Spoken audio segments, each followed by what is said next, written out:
My name is Tom Osborne. I'm the president of the Shoals Interfaith Council this year, and this is part of a continuing project about conversations about the 60s in the Shoals.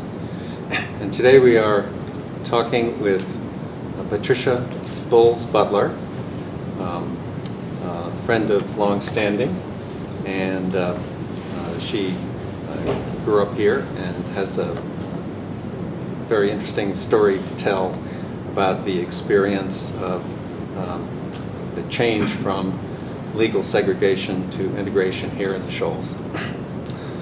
Thank you for being here. Thank you for inviting me. Let's begin by telling something about the background of your family. And Okay, I grew up here in the Lauderdale County. I grew up, as a matter of fact, in Center Star, Alabama. I'm sure you've heard of that. It's out past Killen. You enter and you leave at the same time. It's very small. It's out on County Road 68. I came from a family of 7 children. My father was killed when I was 12 years old in a tractor truck accident. My mother was pregnant with my youngest brother at that time. She was only 30 years old. Can you imagine having 7 children and being just 30 years old? Life was really rough for her, but she was a strong-willed woman. My father was a strong-willed man, and they instilled in us at a very early age the importance of an education, the importance of working hard, the importance of achieving your goals. So I value that information even to this day. They were very strong-willed. Being the oldest child, I had to assume a lot of responsibility in helping with my brothers and sisters, and all of them have been successful also. I'm very proud of the progress. And you grew up entirely in Lauderdale County? Yes, I have all of my life has been spent in Lauderdale County, except for 1 year that I taught school in Corinth, Mississippi.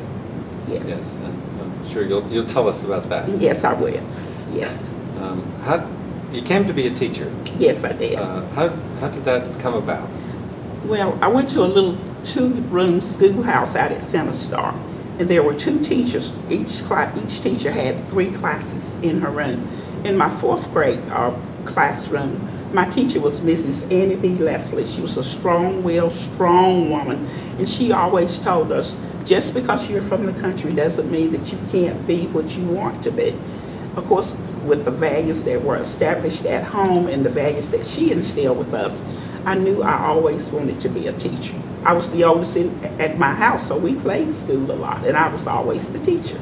So I enjoyed that. Good.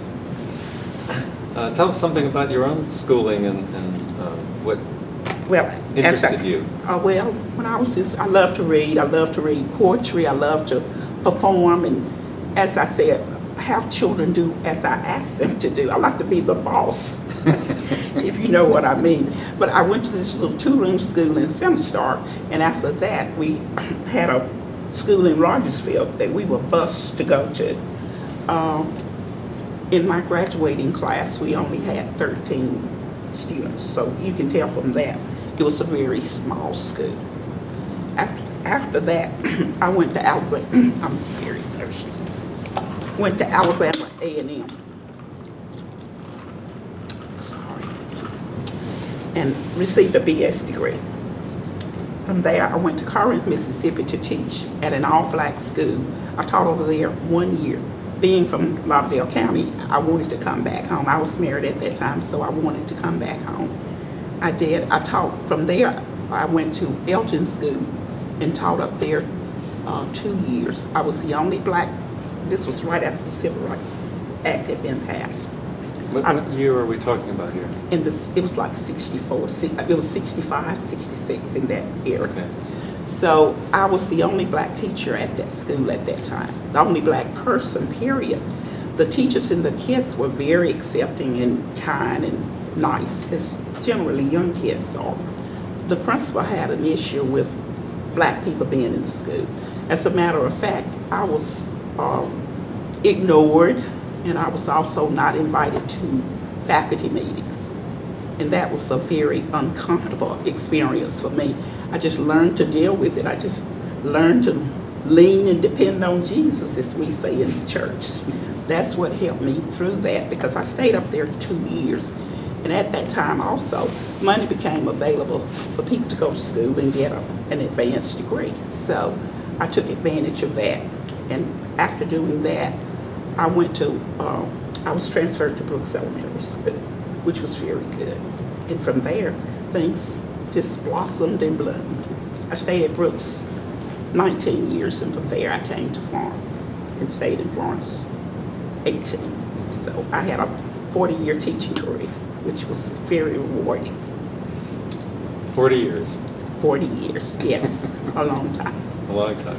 Yes. And I've been retired 8.5, so I don't regret 1 minute. I would do it again. It was very good.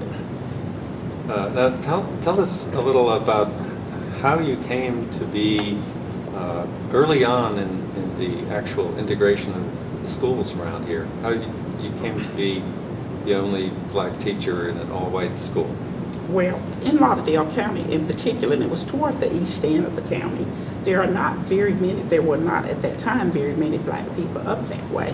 So it was, they sent 2 teachers here, 3 teachers there, and of course there were not that many black teachers then anyway. So I was just selected to go to that particular school. But I dealt with it. I hung up. I did not give up. Did anybody in particular play a role in making this possible? Oh, Alan Thorne, the superintendent at that time, was very instrumental. He was a very forward-thinking man, and he made sure that integration went smoothly in Lauderdale County. He was very instrumental and forthright in seeing that the schools were integrated without incident in Lauderdale County. One of the things that interests us in all of these conversations that we're having is how and why this experience of integration was different here in the Shoals from in other parts of the South and other parts of Alabama.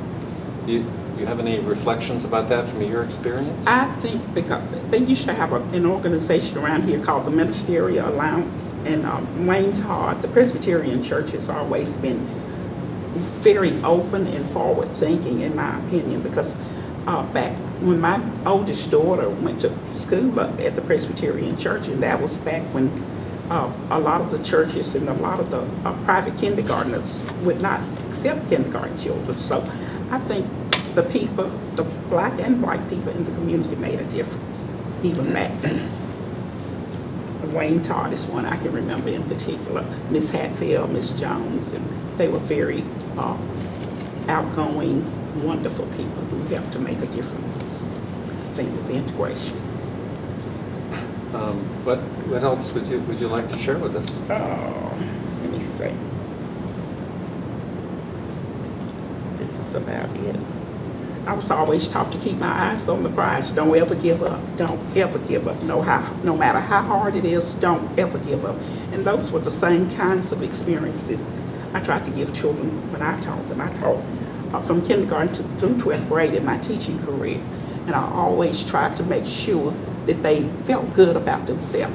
And I tried to love them first and then impart the information I wanted them to know.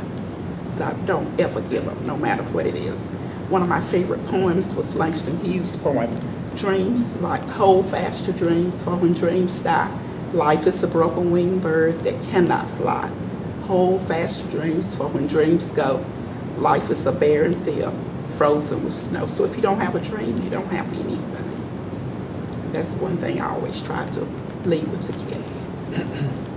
So, yeah. Well, all of this brings us to the involvement that you have had in the community over these many years.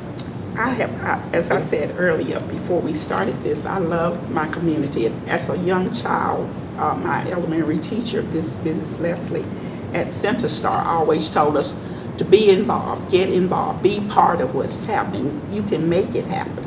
So with that in mind, when I went to college, I was not as involved as I should have been, but I was involved in things. In my community, I'm involved in everything that I can find time for. I was on the library board about 20 years. I'm currently on the Friends board as we have a meeting here today. I'm a master gardener. I'm on the board of directors for human resources. I work at the Help Center. I'm involved because I want to make a difference in the community and help people have a better life. That's my main goal. Anything else you'd like to share with us? I think that's about it. Okay. Well, thank you very much, Pat. Thank you for inviting me. Appreciate it.